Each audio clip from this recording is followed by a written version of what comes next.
A3, then RIR, yung pong sa vehicular accident at may mga nasaktan po. Then mga attempted homicide, illegal recruitment, and ano rin po, mga estafa. Ayan, so no doubt kung bakit madaming awards po ang Carmona po, sir. So ngayon naman po, sir, ano naman po yung mga pinagmamalaki ninyong administrative at operational accomplishment po ng inyong police station, sir? Unahin naman po natin ang inyong administrative accomplishment, sir. Ano po ba ang madalas na krimen na nangyayari sa inyo po, sir, na nasasakupan po, sir?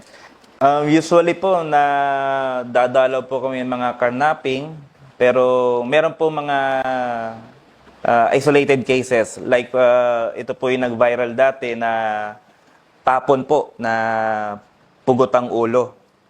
At ito po ay napakalat po sa social media at yung tao po na pugot ang ulo ay inaano po namin na hindi po siya Pinoy dahil medyo yellowish po yung kanyang kulay. At dahil sa tulong po ng Presidential Anti-Organized Crime Commission, tinulungan po kami ni Sir Gilbert Cruz upang makakalap po ng mga informasyon. But until daw, ito po ay unsolved, pero di po kami tumitigil para po mahuli at masampahan po ng mga kaso yung mga gumawa nito. Lalo na po, medyo mainit po yung pogo, no? Then, isa pa pong unsolved po yung murder. Meron po din natagpuan na ulo, pugot na ulo doon sa Kabilang Baybay naman, barangay Kabilang Baybay, na base po sa initial investigation na ginawa ng SOCO, meron pong, kumbaga, itong bangkay na walang ulo at yung ulo na natagpuan is possibly na isang tao lang po. Then, meron po kaming isang homicide, isang rape case, at yun pong mga binanggit ko, yun po yung sa crime against person. Then, meron po kami mga crime against property, meron po kami natala na 24 cases, 4 po doon ay robbery, then 2 carnapping, at 18 po ay theft. Doon po sa, gusto ko lang pong bigyan ng diin yung sa theft incident na po ito, as a robbery incident po na under investigation pa rin. Ito po yung pagpasok doon sa iPhone store, iPhone retail store sa aming syudad, na kung saan bago kami nagkaroon ng kaso ng ganito, meron na po din silang nadali sa ibang bayan. So, dahil interesado po talaga ako sa kasong ito, lahat po ng mga sumunod na mga kaso sa ibang bayan ay tinututukan ko po at hiningi ko rin po ang mga tulong ng mga biktima. Kaya po, meron po, sana po makarating po ito sa regional office na mabigyan po ng aksyon upang pagsamasamahin lahat ng mga nakalap na pictures and videos upang matukoy po itong grupo na ito. Ayan, sir. So, balik po tayo sa crimes against property, sir. So, nabanggit nyo po kanina, sir, na mataas po yung kaso po ng theft po dyan, sir.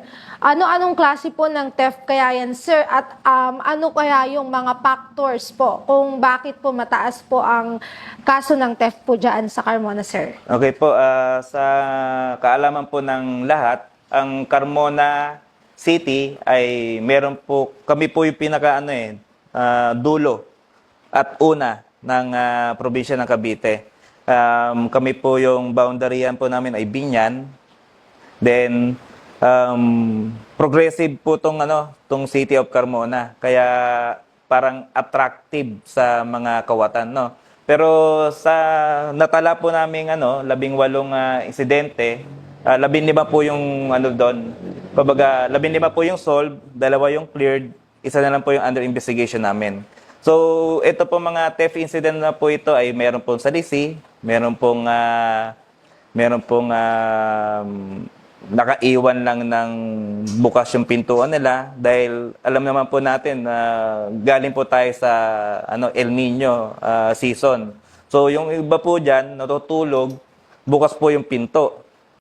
So talagang inviting trouble po talaga, no. Kaya ang ginagawa po namin diyan, yung pong mga mobile patrol po namin, mga personnel namin, titigil po yan sa isang kanto, then lalakad po yan para po manggising sa mga taong bukas yung mga pintuan o yung mga bintana. At pati po yung mga barangay, pinapakiusapan din po namin na tulungan kami. Dahil nga po, ang ratio po namin is 1:1,000 plus po, no? So hindi po namin kakayanang bantayan po lahat ng tao ng Carmona. At papasalamat po kami dahil pati po yung mayor namin talagang porsigido po din na nagpapaalala sa ating mga kapitan.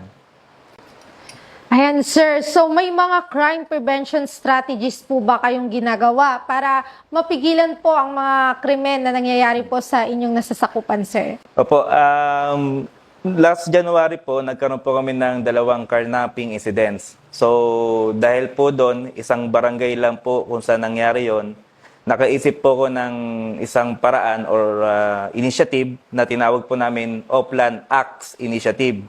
Ito po yung Oplan Anti-Crime Tie Zip Initiative. Kumbaga, nilalagyan po namin ng zip tie yung mga motor na nakapark po sa mga kalsada. Kaya nga po ang ginagawa po ng mga mobile personnel namin, pag umiikot, titigil po yan sa mga nakapark na motor. Then, kapag hindi po sumagot or wala pong tao na nakita nila doon sa motor na nakapark, si-zip tie po nila yan, then lalagyan po ng sticker. Yung pong sticker na yon ay nakalagay po na please park your motorcycle in a safer place. Ganun po. Then, meron pa po kami mga initiative na Talk to 7 dahil ang inyong pong lingkod po ay miyembro po ng PNPA San Sinarangan Class of 2007. So, ginawa ko pong 7, Talk to 7. In 1 week po, ang isang personnel po ng Carmona ay dapat po makausap ng 7 tao. Is either bata, matanda, babae, lalaki, kahit ano pong estado sa buhay, kakausapin niya, dapat po may makausap sila. So kung ganun, para po mapalapit po ulit yung loob ng ating komunidad sa PNP, sa ating mga kapulisan. So, dahil po doon, medyo effective po yung ginagawa namin, no? Kaya, sinasabi ko po na, sabihin natin, nakarecord kami ng 18 theft incidents. Pero, hindi po yon negative sa akin. Ibig po sabihin nun, positive po dahil mas marami pong nagsusumbong sa atin. Ibig sabihin, nagtitiwala sila na ang pulis pwedeng lapitan at pwedeng masolve yung isang krimen na nangyari sa kanila.